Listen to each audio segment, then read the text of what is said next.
Life is difficult. Not exactly the motivational quote you expected, right?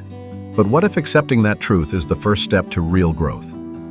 Today on Book in Minutes, we explore The Road Less Traveled, a powerful guide to facing life's challenges with discipline, love, and spiritual strength. It's not easy, but it's worth it. Let's take the road fewer people choose and find out why it leads somewhere extraordinary. The truth about life's struggles. Let's face it, most of us spend a lot of time trying to make life easier. We want less stress, fewer problems, more comfort. But here's the hard truth. Life will bring pain. Suffering is inevitable. What makes the difference is how we respond to it. The book begins with a simple but profound principle. Once you accept that life is difficult, you stop resisting it. You stop wasting energy on frustration and self-pity. Instead, you start focusing on how to face your problems with courage and clarity. Avoiding problems only delays the pain, but confronting them head-on builds resilience. That's where growth begins. Discipline, the backbone of growth. Discipline is the key that unlocks a life of depth, freedom, and fulfillment. But let's be real. Discipline isn't glamorous. It's waking up early when you don't feel like it. It's choosing long-term growth over short-term pleasure. It's admitting when you're wrong instead of blaming someone else. The book outlines 4 tools of discipline: delaying gratification, accepting responsibility, dedication to truth, balancing the complex demands of life. These aren't abstract ideas, they're daily practices. And when you commit to them, you become someone you can actually trust. Someone who doesn't break down under pressure. Someone who earns their own respect. Think about it. The most grounded, peaceful people you know? They're probably not the ones who've had the easiest lives. They're the ones who've practiced discipline and grown through it. Love is a choice, not a feeling. Now let's talk about love, and not the kind you see in movies. Love, as defined in this book, is not an emotion.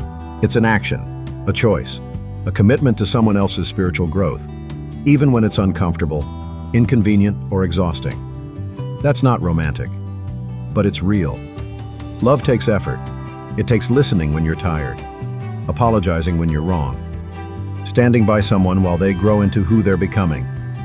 And here's the twist. You can't truly love someone else until you're committed to your own growth too. Real love is a partnership in transformation.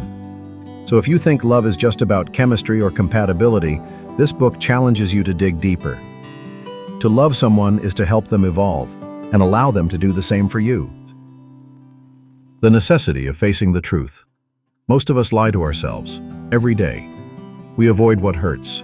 We deny what's broken. But the truth always finds its way to the surface. And the longer you avoid it, the louder it gets. This book teaches that genuine growth depends on your relationship with truth. If you're not willing to face the hard truths about who you are, you'll stay stuck in cycles of pain. Facing truth means admitting your flaws, reevaluating your beliefs, and having uncomfortable conversations. It's messy, but it's powerful. When you choose truth, even when it hurts, you gain clarity. You stop being ruled by fear. You become grounded in reality, which is the only place transformation can happen. Spiritual growth is a personal journey. This part of the book shifts into deeper waters, exploring the idea of spiritual evolution. Not religious dogma, but something more personal. A search for meaning that goes beyond external rituals and reaches into the soul. Spiritual growth often begins with doubt. When old beliefs stop working, when the life you've built starts to feel empty, that's when the real journey begins. This path doesn't look the same for everyone. Some find truth in religion. Others find it in nature, meditation, service, or silence. What matters is that you're seeking something bigger than yourself. You're asking deeper questions. You're expanding your consciousness. You're becoming more aware, more compassionate, more alive. And that, the book suggests, is the ultimate purpose of life, to grow spiritually, whatever that looks like for you. The mystery of grace. Finally, we come to the most mysterious idea in the book, grace. Grace is the unexplained support that shows up just when you need it most. It's the insight that appears after months of confusion, the help you didn't expect, the healing you never thought possible. You can't control grace, you can't force it. But it tends to arrive when you're doing the hard inner work, when you're honest, humble, and open. Grace doesn't erase struggle, but it adds something sacred to it. It reminds us that we're not alone in our efforts to grow, that there's something in the universe that responds to sincerity. So if you've ever had a moment of clarity that seemed to come out of nowhere, or a strange peace during chaos, that might have been grace. And this book reminds us to pay attention to it, to trust it. The road less traveled isn't easy. It demands discipline, honesty, self-reflection, and spiritual courage. But the reward? A life of depth, meaning, and quiet strength. Most people take the easier path. They avoid pain. They settle for comfort. But a few, the ones willing to face life head-on, find something extraordinary. So the question is, which road will you take?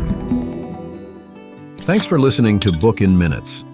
If this reflection spoke to you, take a moment today to face one small truth, make one disciplined choice, or show one act of real love.